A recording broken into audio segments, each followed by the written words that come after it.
Good morning all of you. Class 10th हम last time age of industrialization chapter read कर रहे थे, उसी को हम आगे कंटिन्यू करते हैं। जैसे कि कल मैंने आपको बताया था, हम अब आगे लाइफ ऑफ वर्कर्स पढ़ेंगे। देखो, वर्कर्स की जिंदगी किसी ना किसी तरीके से इनकी जो लाइफ है वो अफेक्ट करती ही है। ठीक है, हम इंग्लैंड के बारे में पढ़ रहे थे, वहां पर लेबर की शॉर्टेज वगैरह नहीं थी। अमेरिका जैसी कंट्री में लेबर शॉर्टेज थी, इसलिए मशीन्स का यूज किया। लेकिन ये वर्कर्स या लेबर्स इंडस्ट्रीज में काम करने के लिए कहीं से तो आती होंगी।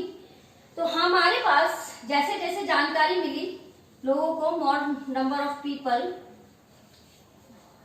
चाहे वो कहीं से भी मिली, वो लोग अपने कंट्री साइड से, आपको मालूम है कंट्री साइड विलेज को ही कहते हैं, कंट्री साइड से किस तरफ माइग्रेट होने लगती है, सिटीज की तरफ माइग्रेट होने लगती है। और किस लिए? For search of jobs.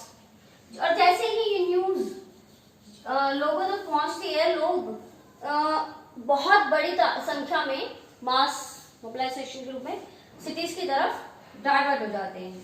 उनको ऐसा लगता है कि ना इजीली हर जगह जॉब मिल जाती है, लेकिन सिटीज में जॉब मिलना कुछ ज्यादा इजी नहीं था।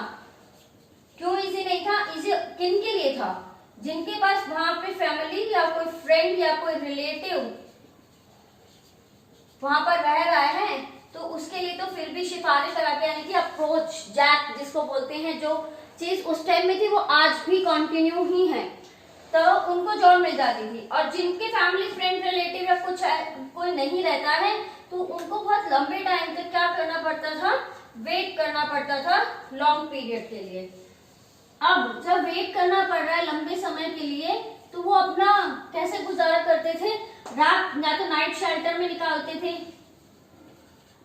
या गवर्नमेंट के कुछ बने शेल्टर होते थे उनमें निकालते थे, या ब्रिजेस पर अपनी रात निकालते थे। इस तरीके से वो क्यों? और कुछ वहां पर जॉब कैसी होती थी? सीजनल होती थी। तो जब जॉब सीजनल है तो सीजन के टाइम में तो काम कर लिया, डन। आफ्टर द सीजन क्या होता था? वो खाली हो जाते थे। तो कुछ पीपल क्या होते थे, वापस अपने गांव जाकर, क्योंकि उस टाइम खेती वगैरह का काम आ जाता था, तो वो कर लेते थे, और कुछ वहीं पर ही जॉब सर्च करते रहते थे। ऐसे में 19th सेंचुरी में, 19th सेंचुरी बहुत बड़ी बात थी उस टाइम में, 19th सेंचुरी में क्या होता है कि वेजेस इंक्रीज हो जाते हैं, बहुत ज्यादा नहीं बट इंक्रीज हो जाते हैं, वेजेस इंक्रीज हो जाते हैं। लेकिन जो एवरेज इनकम है,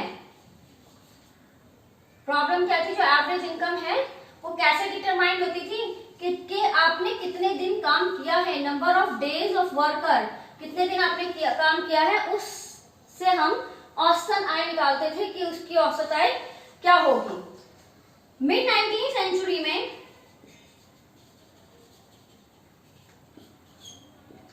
10% ऑफ पॉपुलेशन अर्बन एरिया की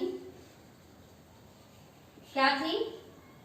एक्सट्रीमली पुअर थी। 10% शहरी जनसंख्या बहुत बुरी हालत में थी, गरीबी रेखा के बिल्कुल नीचे, एक्सट्रीम पुअर जिसे कहते हैं, वो सिचुएशन थी। तो वो लोग किस चीज के अगेंस्ट हो गए थे? और यदि वहीं पर कुछ चीजों के अगेंस्ट भी हुए, उनके बारे में भी हम डिस्कस करेंगे, लेकिन हम उससे पहले एक बार इकोनॉमी को देख लेते हैं। इकोनॉमी डाउनफॉल होता है तो अनएम्प्लॉयमेंट कितना हो जाता है?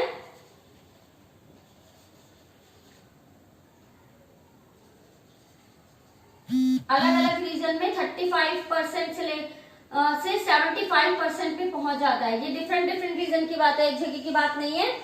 और वही लोग फिर क्या करते हैं? टेक्नोलॉजी के अपोज हो जाते हैं। क्यों हो जाते हैं?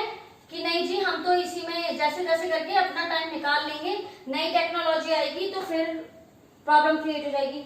एग्जाम्पल के तौर पे यदि बात करें तो हम स्पिनिंग जेनी की बात करते हैं। यहाँ पे स्पिनिंग जेनी, वुलन मिल में इसका यूज किया जाता था, तो विमेन्स ने इस पर अटैक कर दिया था, क्योंकि उनके हाथ से उनका काम छिन रहा था, इसलिए उन्होंने स्पिनिंग जेनी, न्यू टेक्नोलॉजी थी, और इस पे ही उन्होंने अटैक कर दिया। ऐसे में क्यों मैं आपको 9th में बताया था कि यदि कोई भी हिस्ट्री की बात आती है और विमेन का उसमें रोल ना हो, ऐसा नहीं होता है। आपने फ्रेंच रिवॉल्यूशन में भी पढ़ा, आपने रशियन रिवॉल्यूशन में भी पढ़ा, आपने नाजिन, एक विमेन का बहुत महत्वपूर्ण भूमिका निभाती है विमेन। तो 1840 की हम बात करते हैं, बिल्डिंग बनना स्टार्ट हुआ।